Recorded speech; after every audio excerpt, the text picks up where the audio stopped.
सवितुर्वरेण्यं भर्गो देवस्य धीमहि धियो यो नः प्रचोदयात्।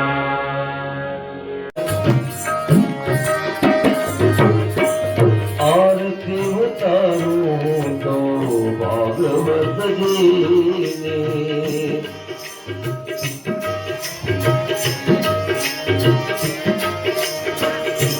आरती उतारूं तो भागवत जी ने आरती उतारूं तो भागवत जी ने प्रगटाई ज्योत ये मां भगवत ग्रोथ प्रगटाई ज्योत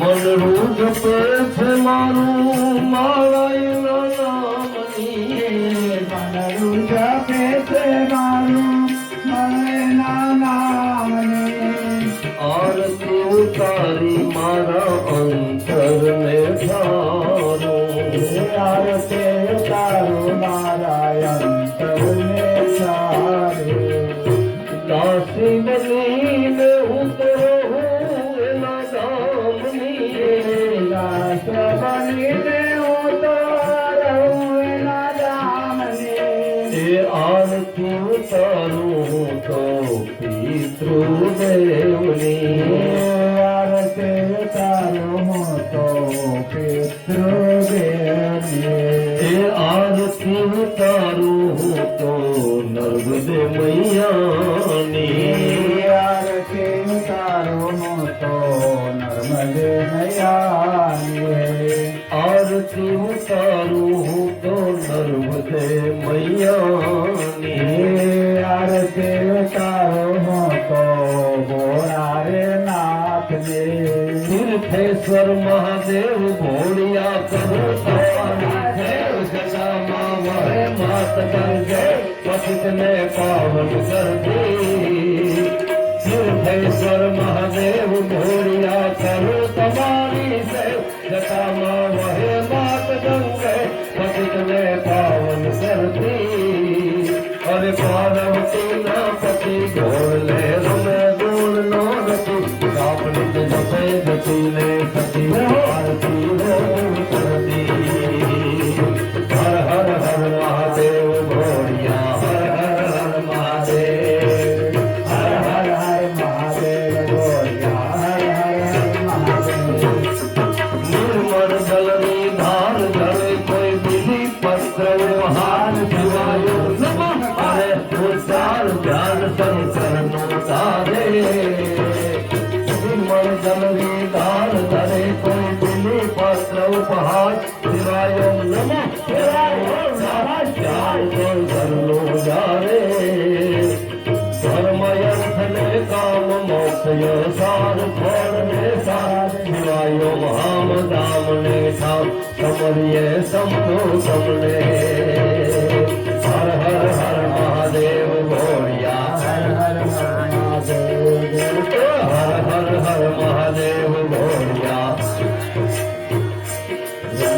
कर्पूर गौरम करुणावतारम संसार सारम भुजेन्द्रहार सदा वसंतम हृदयारविंदे ओम भवानी सहितं नमामि मंगलम भगवान विष्णु मंगलम गरुड़ध्वजा मंगलम गुडिकाक्ष मंगलजनानि सर्व मंगल मांगल्ये शिवे सर्वार्थ साधिके शरण्ये त्र्यंबके गौरी नारायणी नमोस्तुते नारायणी नमोस्तुते नारायणी नमोस्तुते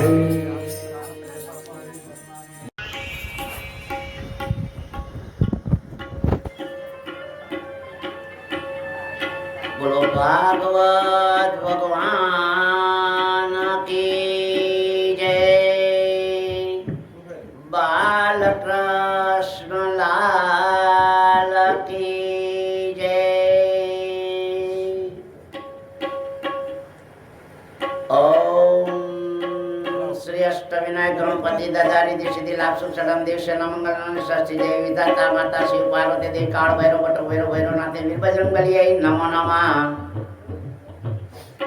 સપરેશ્વર ગણપતિ દાદા રીતિ સિદ્ધિ લાભ સુખ ચડન દેશે મંગલ ચંદ્ર ષષ્ઠી દેવી વિધાતા માતા શિવ પાર્વતી દેવી કાળ ભૈરવ બટુ ભૈરવ ભૈરવનાથે વીરબજરંગબલીએ નમો નમઃ વિશ્વંભરી ભુવનેશ્વરી દુર્ગા માતાનો જય હો જય હો જય હો રાધિકા રાધા અને મહાલક્ષ્મી દેવીનો જય હો જય હો જય હો ગાય માતા ગાયત્રી માતા નવદુર્ગા માતાનો જય હો જય હો જય હો મહાલક્ષ્મી દેવી મહાસરસ્વતી મહાકાળી દેવીના ચરણોમાં કોટી કોટી વંદન શિવ પાર્વતી દેવી અન્નપૂર્ણા માતાને શિવજીના ચરણોમાં કોટી કોટી વંદન ઉદેવી માં ઉમા અંબા દુર્ગા માતાના ચરણોમાં કોટી કોટી વંદન ચંડી ચામુંડા માતાના ચરણોમાં કોટી કોટી વંદન ઓમ એમ હ્રીમ ક્લીમ ચામુંડાય વિજય નમઃ ઓમ એમ હ્રીમ ક્લીમ ચામુંડાય વિજય નમઃ ઓમ એમ હ્રીમ ક્લીમ ચામુંડાય વિજય નમઃ ઓમ એમ હ્રીમ ક્લીમ ચામુંડાય વિજય નમઃ ઓમ એમ હ્રીમ ક્લીમ ચામુંડાય વિજય નમઃ ઓમ એમ હ્રીમ ક્લીમ ચામુંડાય વિજય નમઃ ઓમ એમ હ્રીમ ક્લીમ ચામુંડાય વિજય નમઃ ઓમ એમ હ્રીમ ક્લીમ ચામુંડાય વિજય નમઃ ઓમ એમ હ્રીમ ક્લીમ ચામુંડાય વિજય નમઃ ચામુંડા માતાના ચરણોમાં કોટી કોટી વંદન મહાકાળી દેવીના ચરણોમાં કોટી કોટી વંદન કુળદેવી માં ઉમા અંબા દુર્ગા માતાના ચરણોમાં કોટી કોટી વંદન ખોડિયાર માતાના ચરણોમાં કોટી કોટી વંદન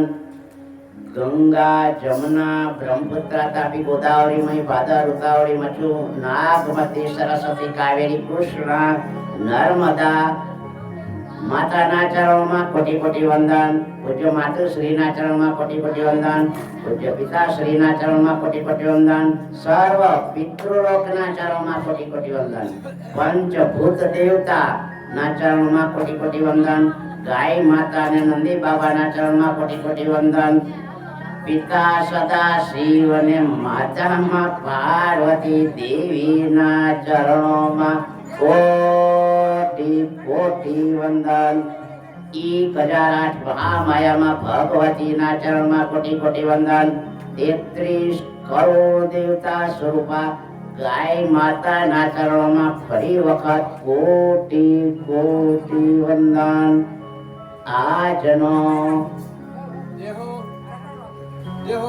છઠ્ઠો દિવસ નો પ્રારંભ થાય છે ભાગવત ભગવાનની જય. હવે કરશો ચાંદલો કરો શાસ્ત્રીજીને. અહીં તો આપણે પૂજા થઈ ગઈ ભાગવતીની. શાસ્ત્રીજીને એક જ બાકી. એ કરો કપડામાં ચાંદલો. સત્યનેન્દ્રો રજરવાહા સત્યનભૂકા વિશ્વવેદાહા સત્યનસ્તાર મોઢું ચાંદલો ચોખા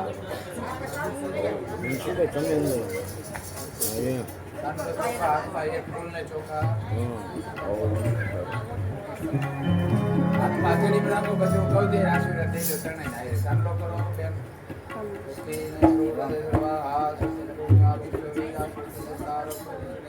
ચોખા લગાડો. હાથમાં ફૂલ ચોખા આપી દો. ઓમ સરસ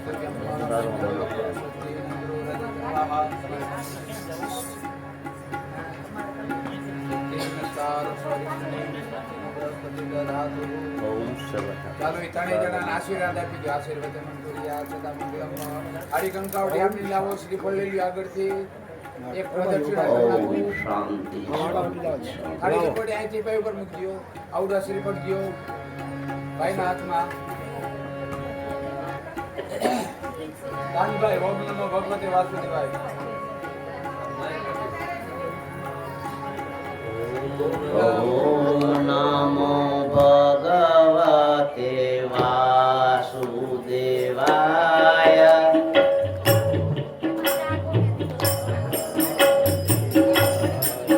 નર્મદા મૈયા સાંભળે એમ બોલજો મોટેથી.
વાસુદેવાય હરિ વાસુદેવાય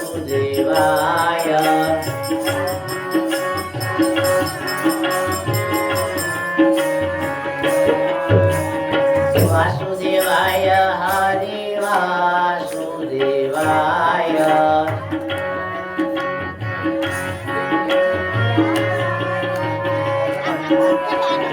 ઓમ નમો ભગવતે વાસુદેવાય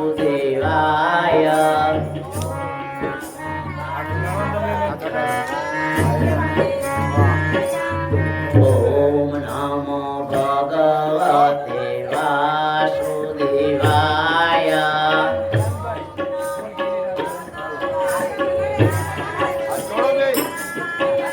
વાસુદેવાય હરિ વાસુદેવાય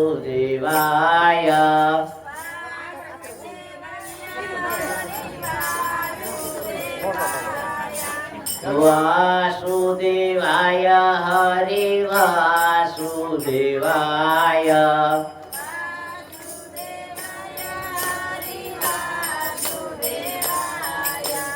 ઓમ નમો ભગવતે વાસુદેવાય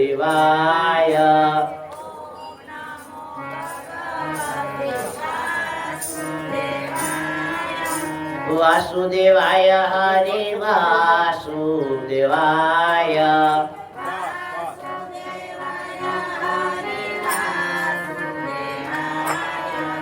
વાસુદેવાય હરિ વાસુદેવાય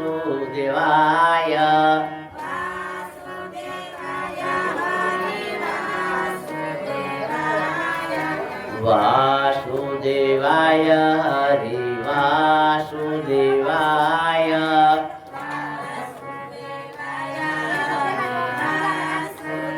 બોલ ગિરિરાજ ધર્મ કી જય સત્ય સનાતન ધર્મની જય હો જય હો જય હો अपने माता पिता ब्राह्मण ने आपी। सर्वे सुरापराधानी सर्वे ગિરિરાજ બાવાની ધૂન पार्वती પતાય હર હર મહાદેવ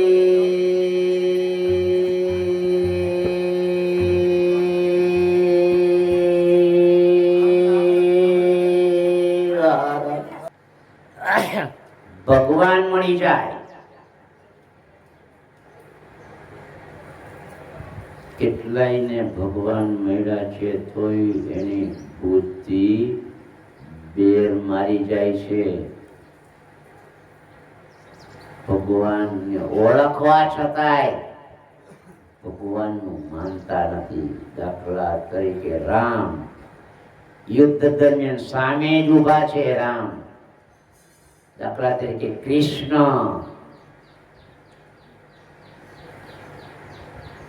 યુધિષ્ઠિરના વાહક તરીકે કૃષ્ણ ભગવાન યુધિષ્ઠિર ના દૂત તરીકે આવ્યા છે અને સામે દુર્યોધન છે. જીવ દુર્યોધન છે અને પરમાત્મા કૃષ્ણ છે, તો પણ તે ઓળખી શક્યો નહીં. તમારી સામે ભગવાન આવે ને તોય તમે ઘણી વખત ભૂલ ખાઈ જાવ છો.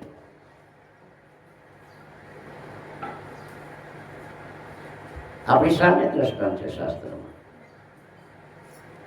નહીં તો લડવા આવેલા રામને પગે પડી જવું જોઈએ તો એનું કુળ બચી જાત, રાવણ બચી જાત, એનો દીકરો બચી જાત. મંદોદરી સતી મનાવીને મરી ગઈ કે તમે સીતે જ કરો છો. રાતને દિવસ ઝંખના ઉપડી ગઈ. રાતે સ્વપ્નમાં પણ સીતાના સ્વપ્ન આવે છે. આ છોડો એ નિકંદન કાઢીના છે આપણા કુળનું. તમે એને છોડો, કારણ કે સતી હતી એટલે બધું જાણતી હતી પણ ન છોડે. પાપી માણસ છે ને એ ભગવાનને ઓળખવા છતાંય પાપ કરે છે. દુર્યોધનને ભગવાને કીધું કે તારો અધર્મનો રસ્તો છે, તું ધર્મને રસ્તે જા. દુર્યોધને શું કીધું? હું ધર્મને જાણું છું પણ ધર્મ અપનાવી શકતો નથી. અધર્મને પણ જાણું છું છતાંય અધર્મ છોડી શકતો નથી. કારણ કે અધર્મી લોકોના આત્માની અંદર કદાચ સારા વિચારો આવે તો પરિવર્તન થઈ જાય, પણ સારા વિચારો ના આવે. અધર્મની વ્યક્તિ અધર્મી છે એને સારા વિચારો ના આવે. કારણ કે અધર્મ જ કરાવે.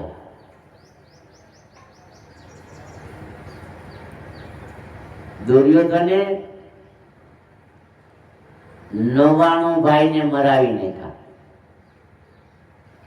અધર્મ છે ને, અધર્મ જ કરાવે.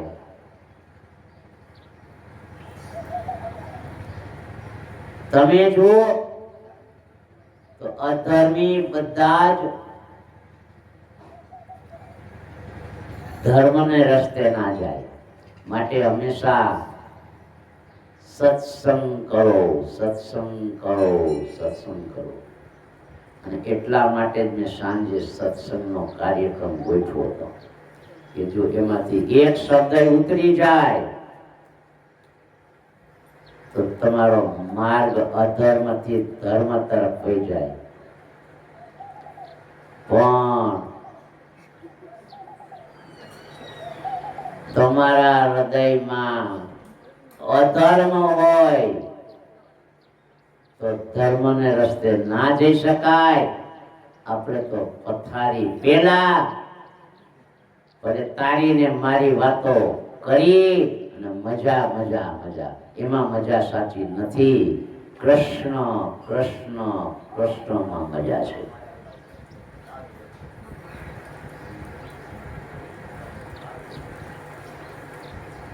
કારણ કે આપણા હૃદયમાં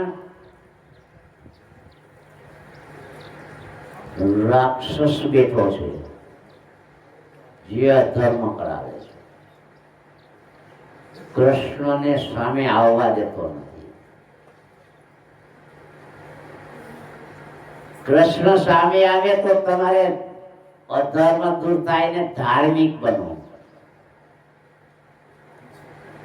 ધાર્મિક બનવા માટે દાન કરો તો તમે ધાર્મિક બનો.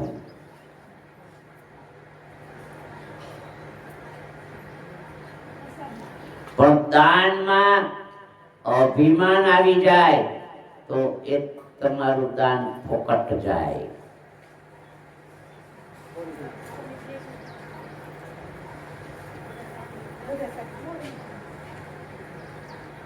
દાખલા તરીકે ઝીણી રેતી સમુદ્રની હોય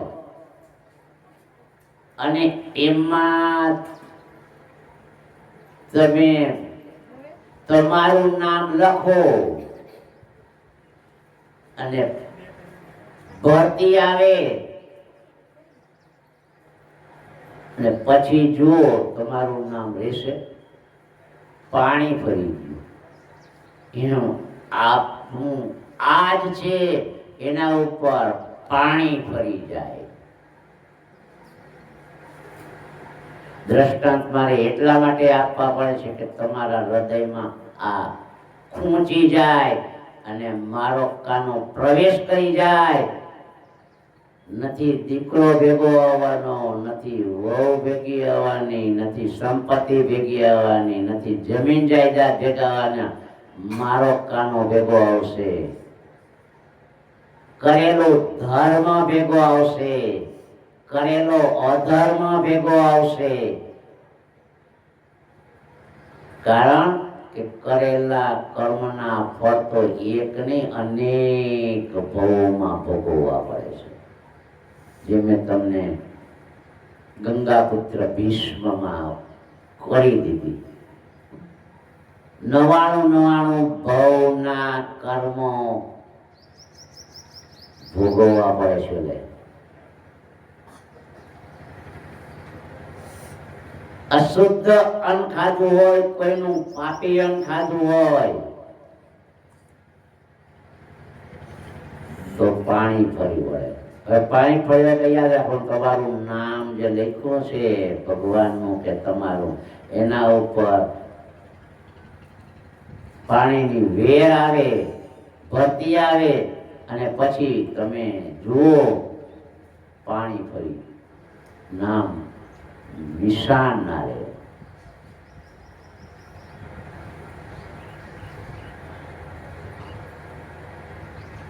માટે હંમેશા ધર્મનો માર્ગ પકડો, દાન કરો, ગરીબોની સેવા કરો, ગાયની સેવા કરો.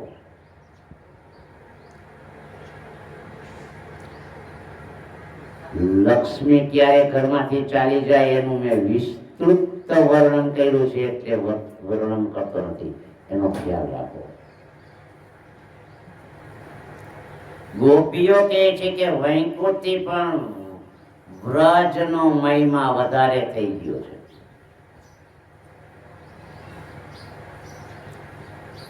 વૈકુંઠમાં પરમાત્મા રાજાધિરાજ છે. જો કોઈ વૈકુંઠમાં જાય તો પ્રભુના ચરણ સ્પર્શ કરી શકતો નથી. યાદ રાખો, ગમે તે વ્યક્તિના ચરણનો સ્પર્શ ના કરો. એકવાર કીધું છે, ફરીથી કહું છું, આપણું શરીર વાહક છે. તમે અપવિત્ર દારૂડિયા અધર્મનું અન્ન ખાધું છે, અધર્મનો રસ્તે જાય છે, ઉલટાની સાથે સમાગમ કરે છે, એટલે કે વેશ્યાગામી હોય છે. એવા વ્યક્તિના પગ ભૂલે ચૂકે પકડાઈ જાય તો તમારા અને એના સ્પંદનો પરસ્પર આપલે થાય છે, એના ગુણ તમારામાં આવી જાય છે. આ શાસ્ત્ર બોલે છે.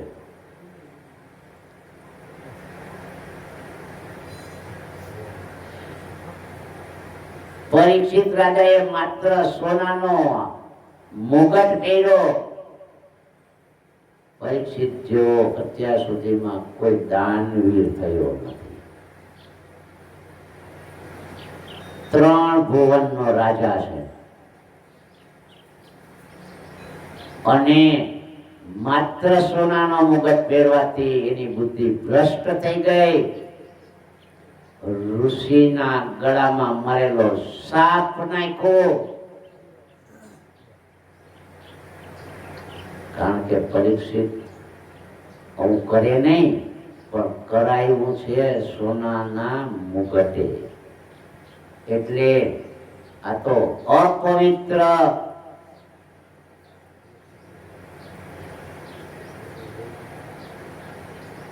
વસ્તુ છે અને એ નિર્જીવ વસ્તુ છે.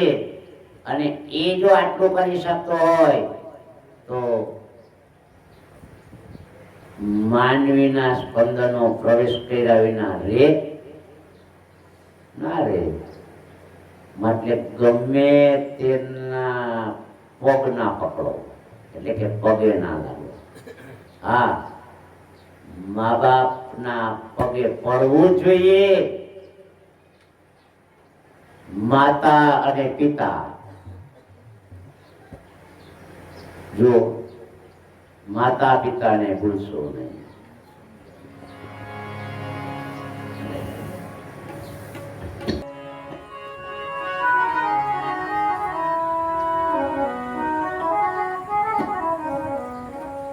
ગોપીઓના ઘરમાં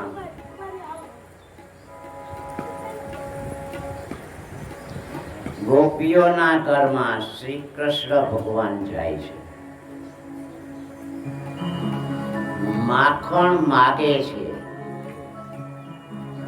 ગોપીઓ કહે છે, કનૈયા મારા ઘરનું માખણ ખાવું હોય તો નાચવું પડશે.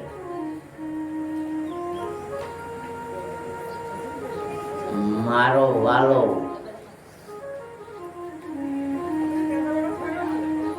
અઢાર ભુવનનો રાજા, અઢાર ભુવનનો પરમાત્મા માત્ર ગોપીના માખણ માટે નાચે છે. ગોપી કહે છે કે કાના તું નાચ તો હું તને માખણ ખવડાવું. ભગવાન કે હું નાચીશ, જા ઘરમાંથી માખણ લઈ આવી.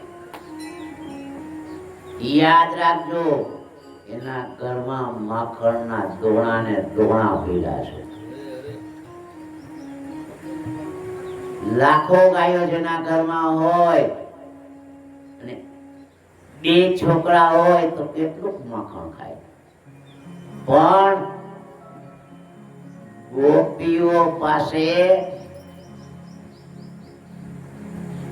માખણ માગે છે.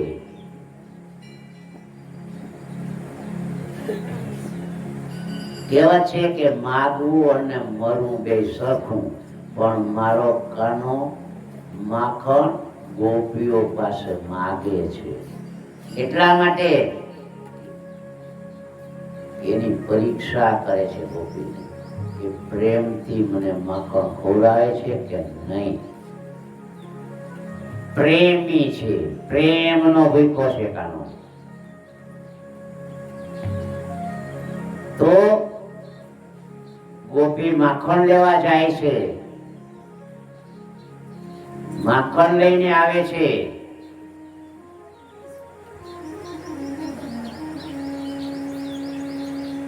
કાનો ઠુમ ઠુમ ઠુમ ઠુમ ઠુમ નાચે છે. જો 18 બ્રહ્માંડનો પરમાત્મા એક માખણથી નાચે છે. કોણ નચાવે છે? જીવ નચાવે છે. ગોપી કેમ નચાવે છે? ગોપીના આત્મામાં પણ પ્રશ્ન બેઠો છે. ગોપીના આત્મામાં પ્રશ્ન બેઠો છે અને એ નચાવે છે. એટલે જન્મ જન્મનો પ્રેમ રસ શ્રી કૃષ્ણ ભગવાને માખણમાં જોયો છે.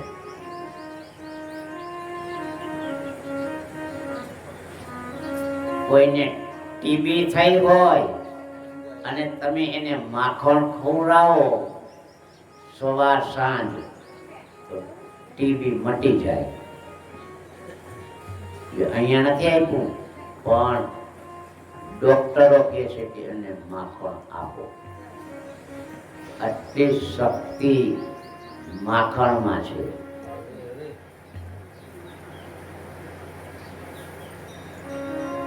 અનેક જન્મોનો પ્રેમ માખણમાં છે.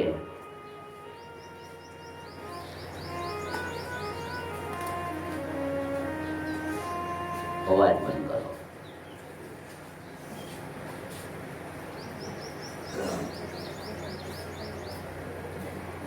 અનેક જન્મોનો પ્રેમ માખણમાં છે, કારણ કે માખણ નરમ છે.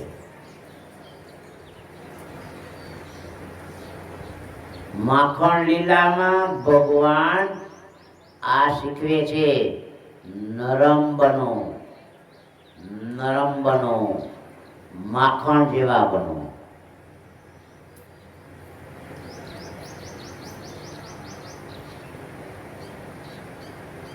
કૃષ્ણ ભગવાન માખણ ખાય છે, કારણ કે એને અનેક જન્મોનો પ્રેમ એમાં સમાયેલો છે. જે પ્રેમથી ભોજન કરાવે એના ઘરે ભોજન કરવું.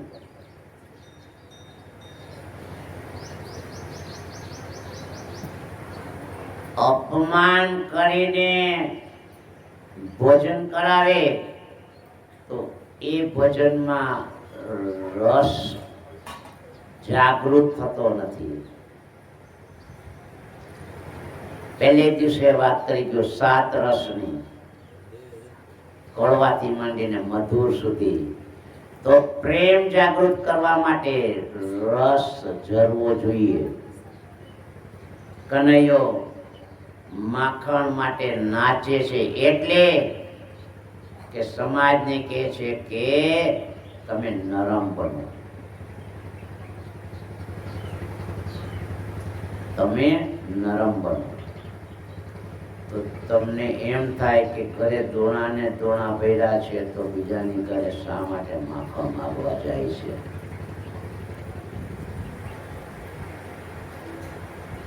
અને શા માટે રસ્તામાં આ માખણ ચોર ટોળી ઊભી રહે છે? રસ્તામાં આ માખણ ચોર ટોળી શા માટે ઊભી રહે છે? અને બધાને માખણ ભરેલા વાસણ આંચકીને ખાઈ જાય છે. પોતે ખાય એનો વાંધો નહીં, પણ વાનરને પણ ખવડાવે છે.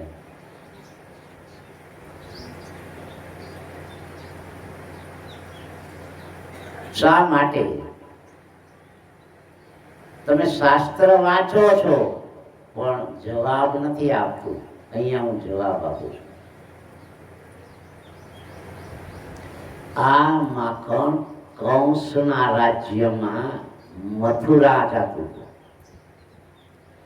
જો માખણ મથુરા જાય તો બધા લોકો પહેલવાન થઈ જાય અને પ્રજાને હેરાન કરે. જો એક કંસ હેરાન કરતો હોય આ બધા કંસ પહેલવાન થઈ જાય તો શું થાય પ્રજાને? એટલે કૃષ્ણએ નક્કી કર્યું કે હવેથી આપણે માખણ મથુરા પહોંચવા દેવું નહીં. અને એટલે એક ટોળી બનાવી માખણ ચોર લીલાની. માખણ ચોરી લો. માખણ નહીં જાય એટલે તેની પ્રજા નિર્બળ બનશે અને પછી એ આપણી સામે ટકશે નહીં.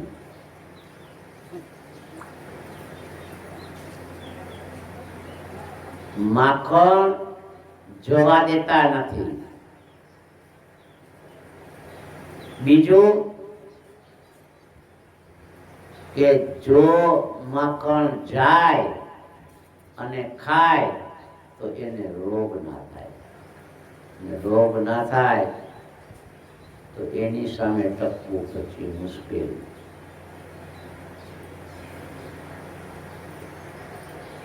માખણ ચોર લીલાના ઘણા જ ગર્ભિત સંકેતો છે. કનૈયો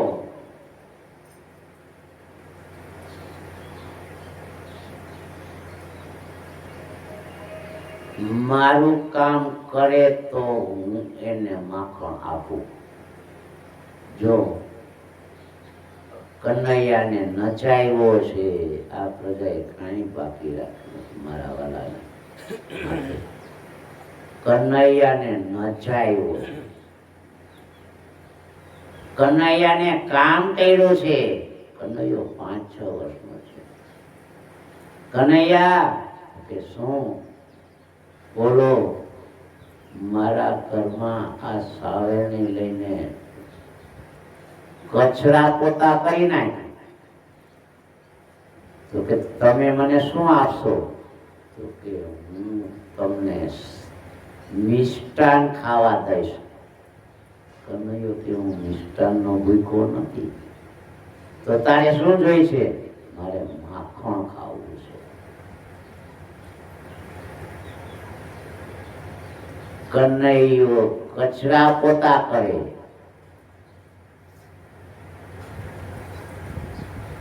અને વ્યક્તિ માખણ લઈને આવે અને માખણ ખાય. રસ્તામાં ગોપીઓ નાવા જાય,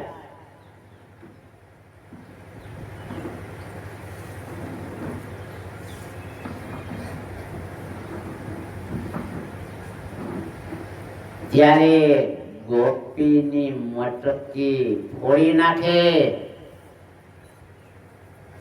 માખણ લઈ લે, આખી ટીમથી કદાચ ધરાઈને ન ખવાય તો વાનરને ખવડાવે. તો તમને એમ થાય કે વાનરને કેમ ખવડાવ્યું? ભગવાને વચન આપ્યું હતું વાનરને. શું કે તમે સમુદ્ર ઉપર મારા માટે પુલ બાંધી આપ્યો, રામ સેતુ, ખબર ના હોય તો નામ રામ સેતુ, પુલ બાંધી આપ્યો, પણ મેં તમને એક કોડી પૈસો આપ્યો નથી. મફત હું કામ નથી કરાવતો.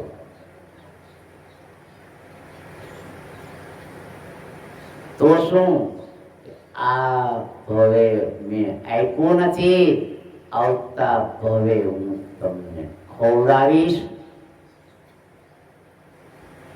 એટલા માટે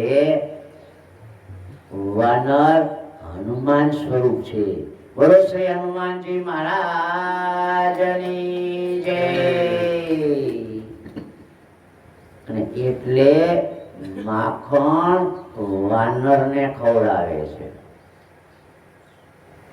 આગલા ભવના કર્મો અત્યારે હું પૂરા કરું છું. ભગવાનને કર્મ તો કરવા જ પડે પૂરા. એટલે વાનરને માખણ ખવડાવે છે. આપણે જાણીએ છીએ કે ભગવાનની અનેક લીલાઓ છે. ચીર હરણ લીલા,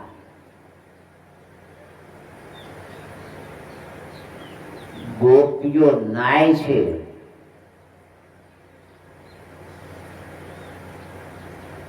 કૃષ્ણ ત્યાં જાય છે અને કપડા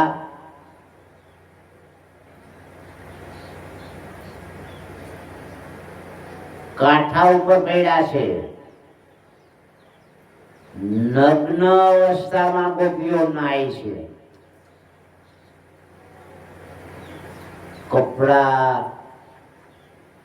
ઝાડ ઉપર ઊંચા ટીંગાડી દે છે.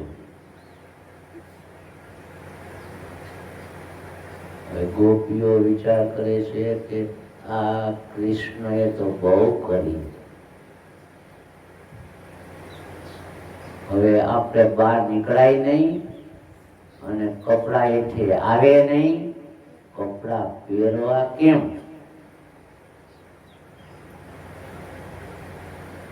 ગોપીઓએ વિનંતી કરી છે.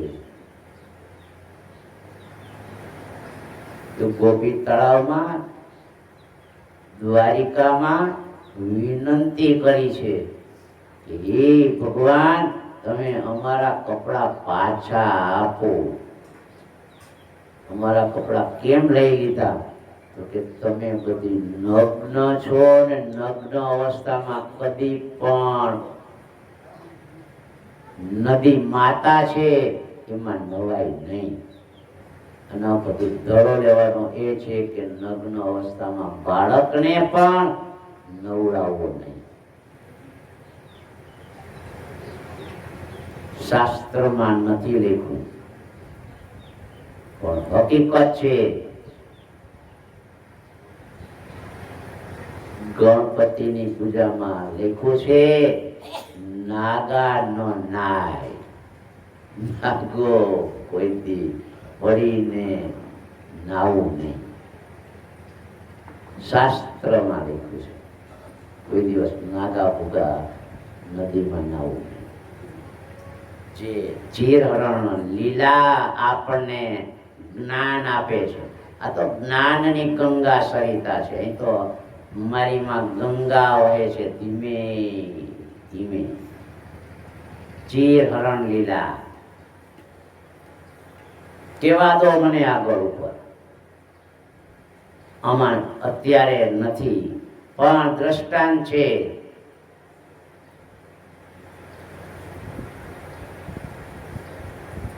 ગોપીઓ નાતી હતી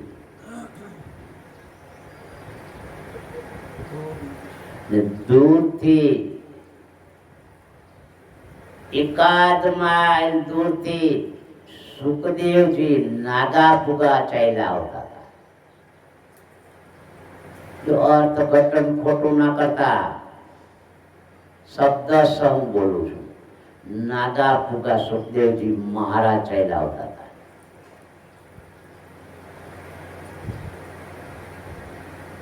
એક પણ ગોપીઓ કે સ્ત્રીઓએ કપડા પહેર્યા નહીં. ત્યાર પછી ગોપીઓ તો નાતી જ રહી. અડધી કલાક પછી એના પિતાશ્રી વ્યાસ મહારાજ આવ્યા અને જોઈ ગયા. એક માઇલ દૂરથી કે વ્યાસ આવે છે. દોડી દોડીને કપડા પહેરી લીધા. એ સમજવા જેવી વાત છે. દોડી દોડીને સ્ત્રીઓએ કપડા પહેરી લીધા.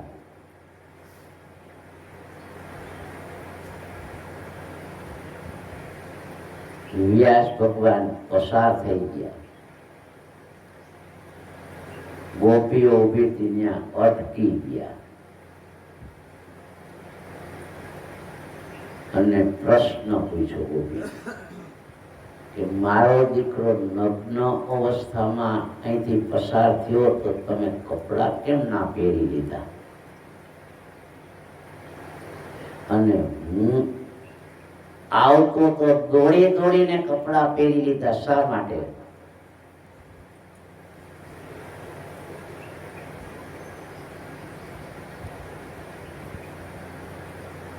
તો શું જવાબ આપે છે યાદ રાખજો. સુખદેવજીને સ્ત્રી અને કોણ પુરુષ છે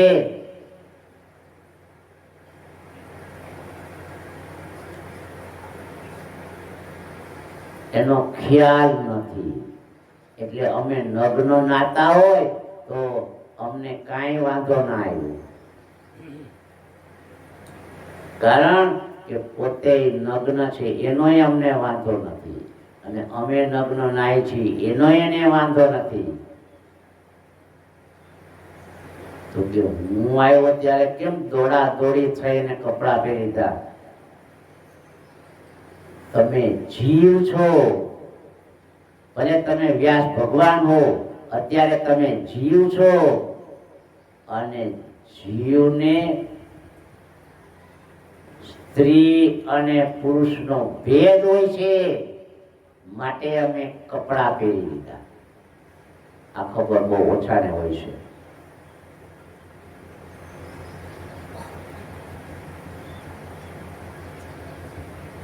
કારણ કે જીવને સ્ત્રી અને પુરુષનો ભેદ દેખાય છે. સ્ત્રી અને પુરુષનો ભેદ દેખાય છે અને એ માટે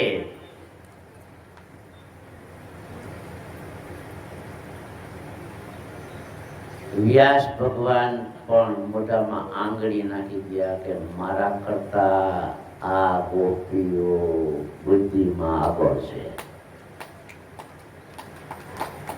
વ્યાસ ભગવાન છે તો એને સ્વીકારવું પડ્યું કે મારા કરતા આ ગોપીઓ આગળ છે. મને આ ખબર નહોતી, મને આ ખબર નહોતી.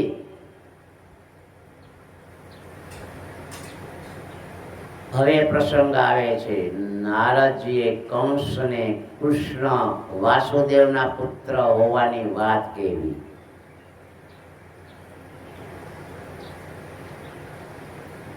ઘણાને આ પ્રસંગ ઉપરથી એમ થાય છે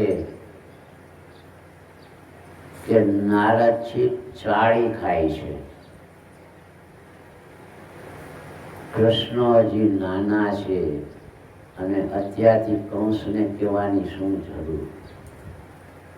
તો સમય આવે તો પ્રગટ થવાના જ હતા, પણ એને કંસને કહી દીધું આ નંદરાયની ઘરે જે બે પુત્ર રમે છે એમાંનો જે નાનો છે એ જ તમારો કાળ છે. કાળ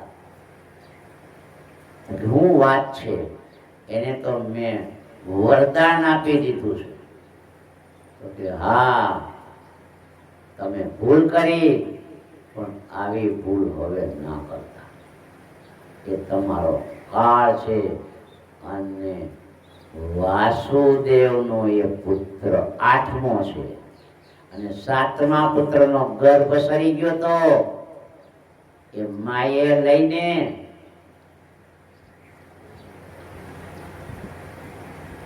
એના માતાના ગર્ભમાં, બીજી માતાના ગર્ભમાં પ્રસ્થાપિત કર્યો અને એ છે બલરામ. બોલો શ્રી બલરામજી મહારાજની જય. બોલો શ્રી કૃષ્ણ કનૈયા લાલ કી જય. કંસને ખબર પડી, નારદજી છે ને બરાબર સમજાવી દીધું કે આ બે તારો કાળ છે. હવે એના મનમાં એક જ વસ્તુ, કૃષ્ણને ક્યારે મારું. બસ હવે તો ધૂન ઉગડી ગઈ. આજ મારો કાળ કૃષ્ણ અને કૃષ્ણને ક્યારે મારું.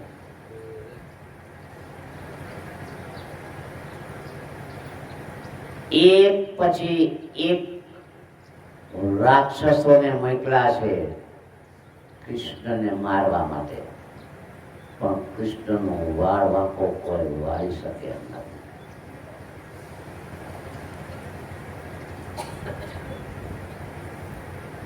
હવે તેને વિચાર્યું હવે તો કૃષ્ણને હું અહીંયા બોલાવીને જ મારી નાખું.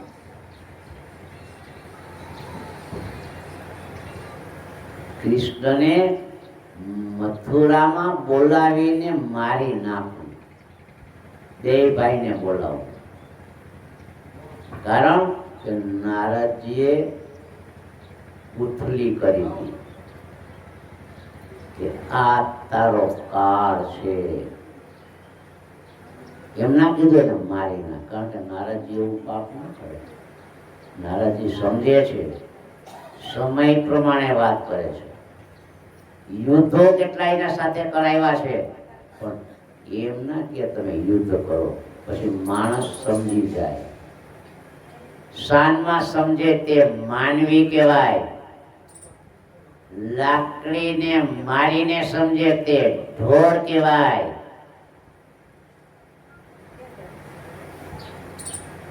માત્ર શાનમાં કોણ સમજી ગયું, તેને અક્રૂરજીને બોલાવ્યા છે. અક્રૂરજીને બોલાવ્યા છે. અક્રૂરજી આવ્યા છે. બોલો મહારાજ, કેમ કે એનો રાજા છે. બોલો મહારાજ, શું હુકમ છે? કે હુકમનો બેટો થામા ને તારે મારું કામ કરવાનું છે. કારણ કે આના શબ્દો આવા જ હોય બધા રાક્ષસ.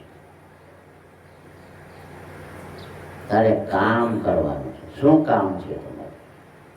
મારું કામ શું છે? એ કે તું નંદરાયને ઘરે જા, સોનાનો મારો રથ લેતો જા, હું બેસું છું એ રથ લેતો જા.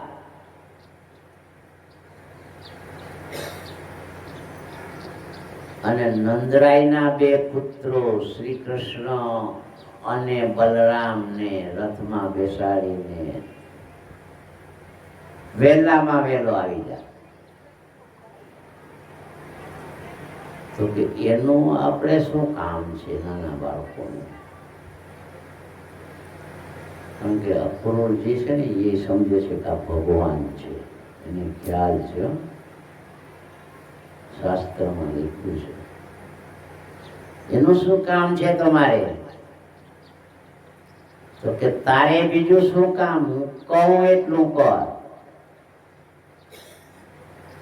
અક્રૂરજી રથ લઈને ગયા છે.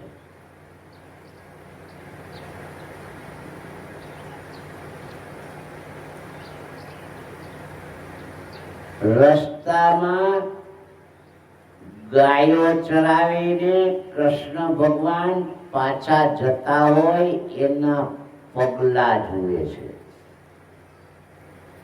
અને નીચે રથમાંથી ઉતરીને એને વંદન કરે છે. તો એને ખ્યાલ છે આ ભગવાનના પગલા છે.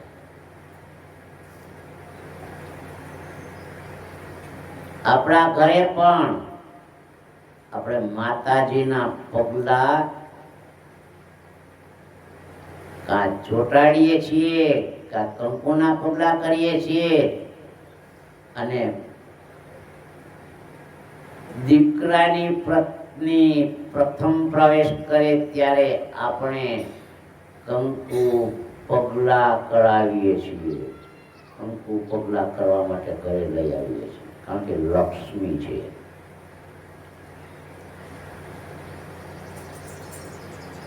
તો ભગવાનના પગલાને નમસ્કાર કરે છે અને આ રીતે આમ હાથ અડાડીને એની બંને આંખોને અડાડે છે અને માથે ફેરવે છે.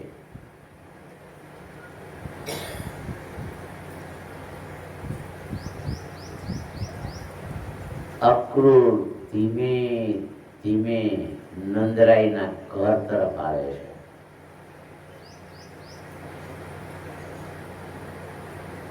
બહારની બાજુએ ગૌશાળા છે, ગૌશાળામાં જાય છે.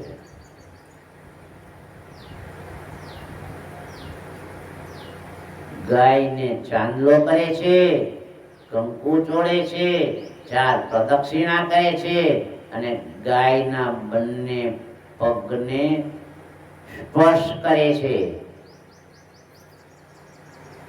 અને પગે લાગે છે. સાષ્ટાંગ પગે લાગે છે. સાષ્ટાંગ પગ કેને કહેવાય? કે તમારા આ 2 હાથ પૃથ્વીને અડવા જોઈએ, તમારા પગ લાંબા હોવા જોઈએ, તમારી છાતી જે જગ્યાએ તમે સાષ્ટાંગ કરો અડી જવી જોઈએ અને એને સાષ્ટાંગ પ્રણામ કહેવાય. સાષ્ટાંગ પ્રણામ કરે છે ગાય. ગાય માતા છે કૃષ્ણનું એ પણ એને ખબર છે. ગાયે આશીર્વાદ આપી દીધા. તો ગાય નથી બોલતી એવું નથી, આપણા શાસ્ત્રોમાં છે.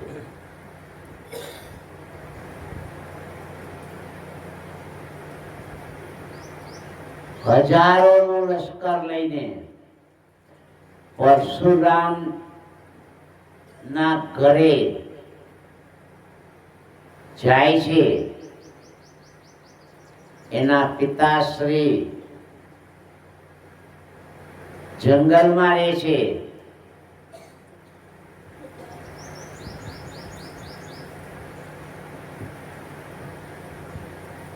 અને કહે છે કે અમારે બપોરનું ભોજન જમવું છે.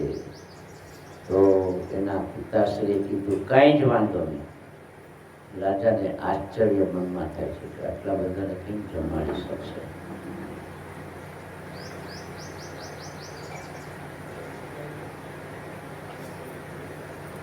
તમે કે બધા નાઈ આવો નદીમાં અને આવો જમવા, તો એટલી વારમાં બની જશે. તો કે જમવા પધારો.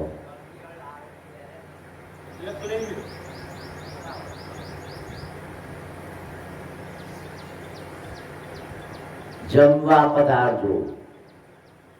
તો કે પણ અમારું લશ્કર મોટું છે, 30, 40, 50 હજાર સૈનિકો છે મારી સાથે.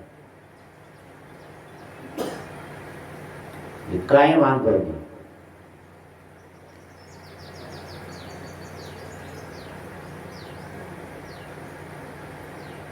તુરંત પરશુરામજીના પિતાશ્રી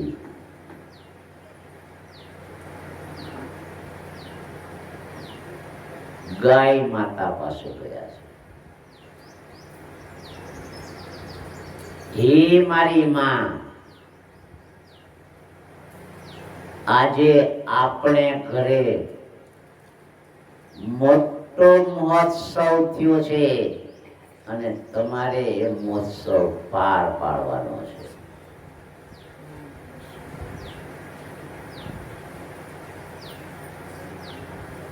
ગાય માતા સમજી ગયા અને કીધું, આમ કહી દીધું. તો એની ભાષા છે, બોલે છે. હા પાડી દીધી કે બેટા કાંઈ વાંધો નહીં, હા ભલે હું તૈયાર. પંગત બેઠી છે, એ બેસી જાઓ બધા. ગાયને વચ્ચે દોરીને લાવ્યા છે જમદગ્નિ ઋષિ. ગાયને વચ્ચે લાવ્યા છે. હે મારી માં, ભાવતું ભોજન બધાને પીરસો. કોઈને મોનથાળ ભાવે ને મોનથાળ આપ્યો છે, કોઈને અડદિયા ભાવે ને અડદિયા ખવડાવ્યા છે. આપણે એવું ના થાય, કારણ કે જમદગ્નિ ઋષિ કોણ છે હું સમજાવીશ. ન થાય, આપણે એના જેવા ન બની શકીએ, આપણે એના જેવી ગાયની સેવા ન કરી શકીએ. એ ગાયે ભાવતા ભોજન પીરસા છે, 56 ભાતના ભોજનો પીરસા છે. એના શરીરમાંથી આમ થાળીની થાળીઓ આવી છે. 50 હજાર માણસોને પીરસી દીધું, જમાડી દીધા. રાજાની બુદ્ધિ બગડી છે, કારણ કે રાજા ઈર્ષાળુ છે. કોઈની ઈર્ષા ન કરવી. ઈર્ષા કરો એટલે બુદ્ધિ બગડે. રાજાની બુદ્ધિ બગડી છે અને કીધું, આ ગાય મારે લઈ જાવી છે. કારણ કે ખબર છે કે આ જેટલા પબ્લિક આવે એને ભોજન આપી શકે એમ છે, તો આ ગાય મારે લઈ જાવી છે. જમદગ્નિ ઋષિએ કીધું, જો ઋષિ છે, સંત હોય ને એ કોઈને ભૂખો પાછો જવા ના દે, કારણ કે એના ઉપર હાથ હોય છે ભગવાનનો. ઋષિની ઘરેથી કોઈ તૈસોય ના જાય ને કોઈ ભૂખોય ના જાય. જમદગ્નિ ઋષિ કે ના, એ નહીં બને.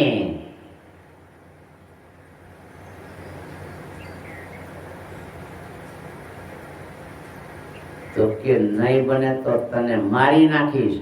તો કે મારી નાખો તો મને કાંઈ વાંધો નથી, પણ મારી ગાય માતા તો મારી માં છે. મારી માને હું જવા ના દઉં, મારી માને હું વેચું નહીં, ને મારી માં મારા આંગણેથી જાય નહીં.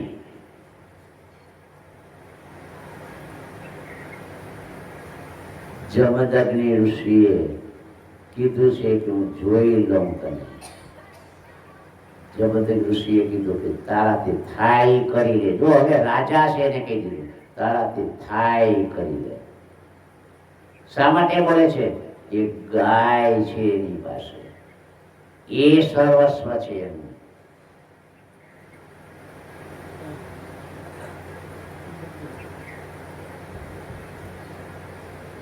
ગાય માતા પાસે પાછા ગયા છે. જોધાર આંસુએ ગાયના પગ પખાયડા છે. જોધાર આંસુએ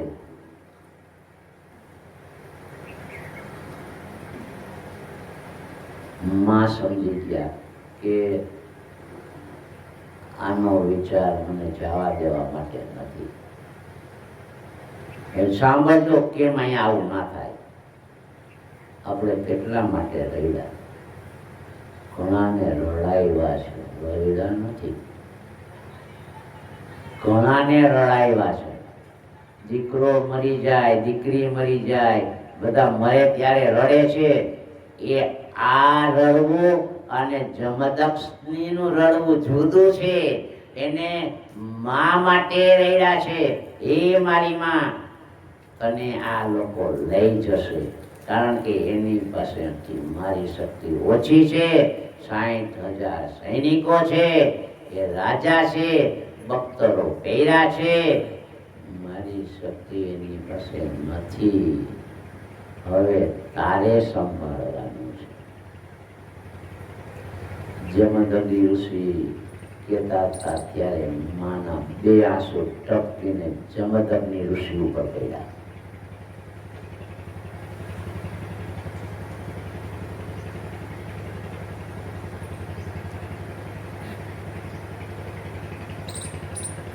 હવે ગાયને વચ્ચે લઈ આવ્યા છે. હવે એને ખાતરી થઈ ગઈ કે આ ગાય મને છોડીને જશે નહીં.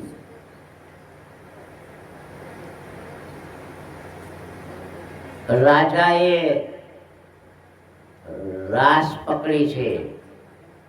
ગાયને બાંધેલી, ડોકે બાંધેલી રાસ પકડી છે અને લઈ જવા માંડ્યા છે. ઋષિ પાછા રડવા લાગ્યા.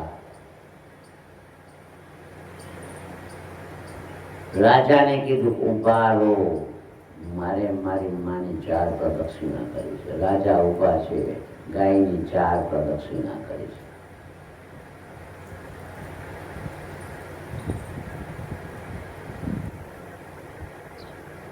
અને ગાયે કીધું હવે કે બેટા તું શાંતથી દૂર ઉભો રહી જા અને જો હવે મારી કોમા આવે. ગાયના પેટમાંથી અસ્ત્રો બહાર નીકળ્યા છે. 60,000 સૈનિકોને મારી નાખ્યા. કોને? ગાય માતાએ. ગાય માતાએ 60,000 સૈનિકોને મારી નાખ્યા. શાસ્ત્રમાં લખ્યું છે. બધાને મારી નાખ્યા. રાજા પણ મરી ગયો. એના દીકરાને ઈર્ષા થઈ અને એને યુદ્ધ લલકાયું અને જમદગ્નિ ઋષિનું ડોકું કાપી નાખ્યું. છે કોઈ આમાં ડોકું ગાય માટે કપાવે એવા? તો ગાય છે 56 ભોગ આપે. જમદગ્નિ ઋષિનું ડોકું કાપી નાખ્યું. પરશુરામ ગયા હતા જંગલમાં બહાર લાકડા કાપવા. આવ્યા તો જોવે છે મારા પિતાશ્રીનું ડોકું.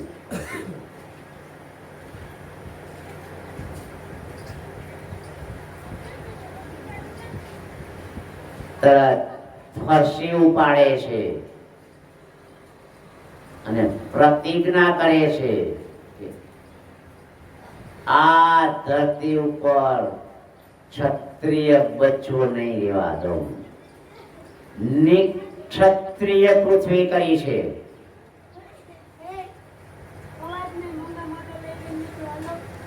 નિક્ષત્રિય એક પણ બચ્ચો ક્ષત્રિયનો રહેવા નથી દીધો, કારણ કે ક્ષત્રિય મારા પિતાશ્રીનું ડોકું કાપ્યું છે.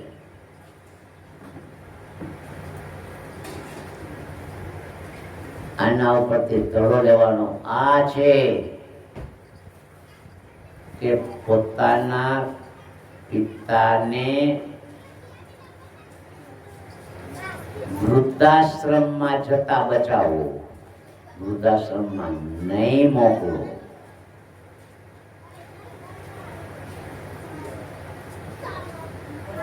પિતાની સેવા કરો અને પિતાના કારણે અનેક વખત પૃથ્વીને નિક્ષત્રિય બનાવી છે, અનેક વખત.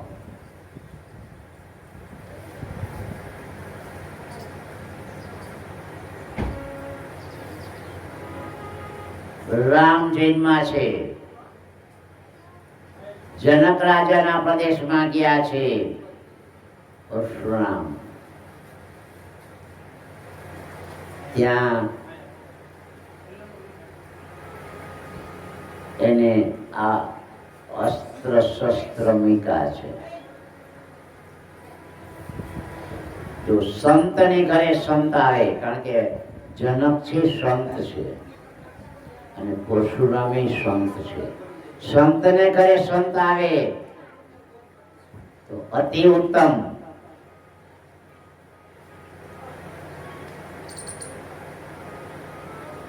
ટૂંકાણમાં વાત કરું તો રામ સીતાના સ્વયંવરમાં આવે છે. રામ ક્ષત્રિય છે.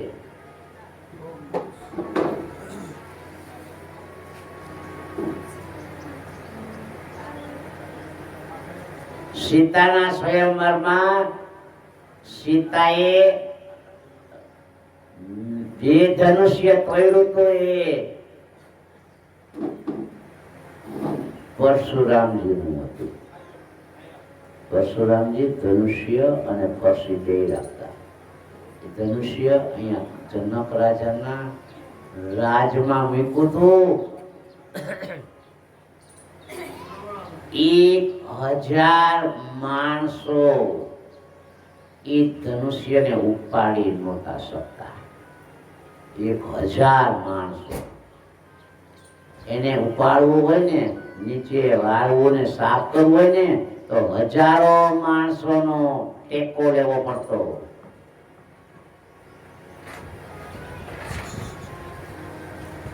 જ્યારે સીતા માતા પોતાના ડાબા હાથે ધનુષ્ય ઊંચું કરી અને વારી લેતા હતા. એક દિવસ જનક રાજા જોઈ ગયા, એટલી બધી શક્તિ મારી દીકરીમાં છે. કારણ કે સીતા છે ને એ વિશ્વંભરી માં છે, 14 બ્રહ્માંડની માં છે. તમને એમ થશે કે તો આ વનમાં શા માટે ભટકા, એ કર્મના ફળ છે. વિશેષ હું કહેવા નથી માંગતો, કારણ કે આખી રામાયણ આવી જશે પાછી. તમે પાછા કહેલો રામાયણ શરૂ કર્યો કે હું. માટે સીતા ડાબા હાથે ધનુષ્ય ઊંચું કરીને નીચે કચરા પોતા કરી દેતા. જનક રાજાએ જોઈ લીધું મારી દીકરીમાં આટલું બધું જોર છે, તો એનો પતિ પણ એવો હોવો જોઈએ. અને ત્યારે તેને પ્રતિજ્ઞા કરી લીધી કે આ ધનુષ્ય જ્યારે ચડાવશે અથવા તોડશે એને મારી દીકરી હું પરણાવીશ. આગળ વાત કરી ગયા કે રાવણ જેવા રાવણ ઉપાડી લીધું,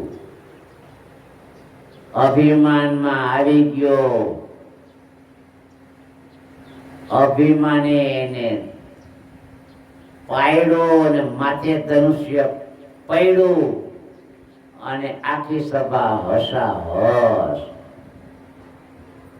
ધનુષ્યની નીચે દબાયેલો હતો, માંડ નીકળીને ભાગ્યો.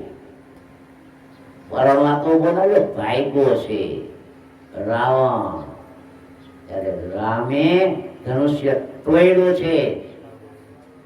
ધનુષ્યનો અવાજ પરશુરામના કાને ગયો.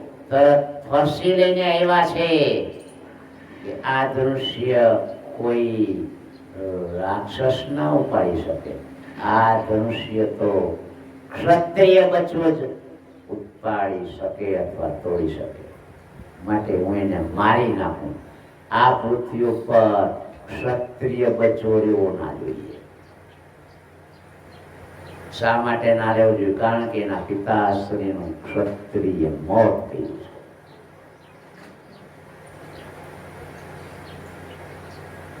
ઘણો લાંબો પ્રસંગ છે આમાં, ટૂંકામાં કહું તો ભગવાન રામ ડોકું નીચું કરીને પરશુરામજીને વંદન કરે છે અને પગ પકડે છે. પગ પકડે છે એટલે એના સ્પંદન